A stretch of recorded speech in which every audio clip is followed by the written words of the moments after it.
The School of Life has produced 500 films and written 5 million words. This is an enormous problem. To stand any hope of remaining in anyone's mind, even very good ideas need to be brief and reduced to an essence. That's why, for the sake of our followers, or scholars as we playfully call them, we have summarized everything we believe down to 8 key points, if you like, the credo of the School of Life. It goes as follows. 1. Imperfection. We are inherently flawed and broken beings. Perfection is beyond us.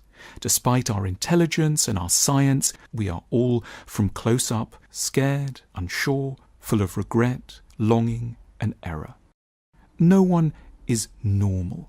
The only people we can think of as normal are those we don't, as yet, know very well. 2. Friendship. Recognizing that we are, each one of us, weak, mad, and mistaken, should inspire compassion for ourselves and generosity towards other people.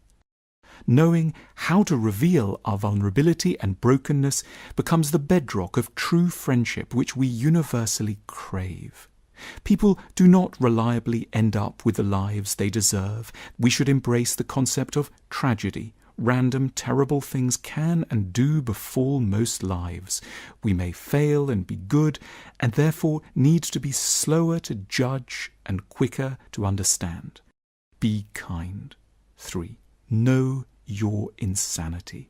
We cannot be entirely sane, but it is a basic requirement of maturity that we try to understand the ways in which we are insane. We can warn others we care about what our insanities might make us do, early and in good time, and before we have caused too much damage. We should be able to have a ready answer and never take offence if someone asks us, as they should, "So in what ways are you mad?" Most of the madness comes down to childhood, which will, in a way unique to our situation, have unbalanced us. No one has yet had a normal childhood. And that's no insult to the efforts of families. 4. Accept your idiocy. Don't run away from the thought that you may be an idiot, as if this were a rare and dreadful prospect and insight. Accept the certainty with good grace in full daylight. You are an idiot. But there is no other alternative for a human being. We are on a planet of 7 billion comparable fools. Embracing our idiocy should render us confident before challenges, because messing up is to be expected. It should make us comfortable with ourselves and ready to extend a hand of friendship to our similarly broken and demented neighbours. We should overcome shame and shyness because we have already shed so much of our pride. 5. Good enough. The alternative to perfection isn't failure.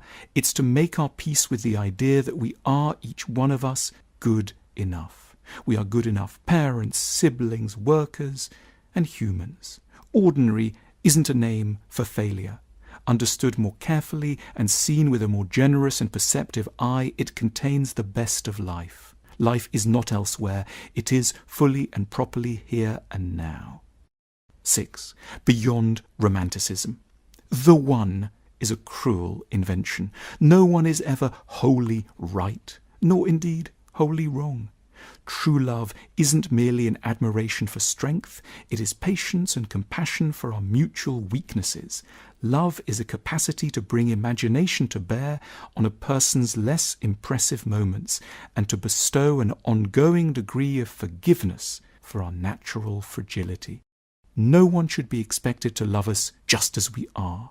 Genuine love involves two people helping each other to become the best version of themselves.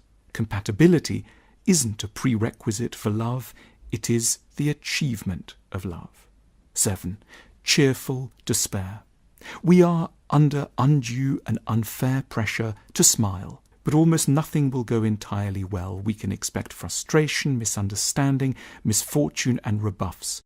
Melancholy is not rage or bitterness, it is a noble species of sadness that arises when we are open to the fact that disappointment is at the heart of human experience.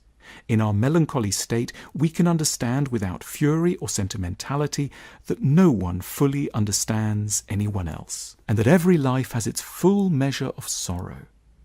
But though there is a vast amount to feel sad about, we are not individually cursed, and against the backdrop of darkness, many small, sweet things should stand out. A sunny day, a drifting cloud, dawn and dusk, a tender look. Despair, but do so cheerfully. Believe in cheerful despair. 8. Transcend yourself. We are not at the centre of anything, thankfully. We are minuscule bundles of evanescent matter on an infinitesimal corner of a boundless universe. We don't count one bit in the grander scheme. That should be a liberation. We should gain relief from the thought of the kindly indifference of spatial infinity, an eternity where no one will notice and where the wind erodes the rocks in the space between the stars. Cosmic humility, taught to us by nature, history, and always the sky above us, is a blessing and a constant alternative to a life of frantic jostling, humorlessness, and anxious pride. A final point.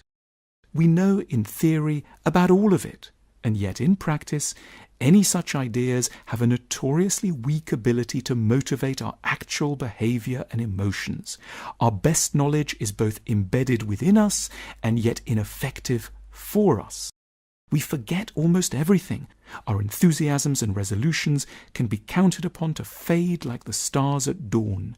Nothing much sticks. For this reason, we need to go back over things. Maybe once a day, certainly once a week.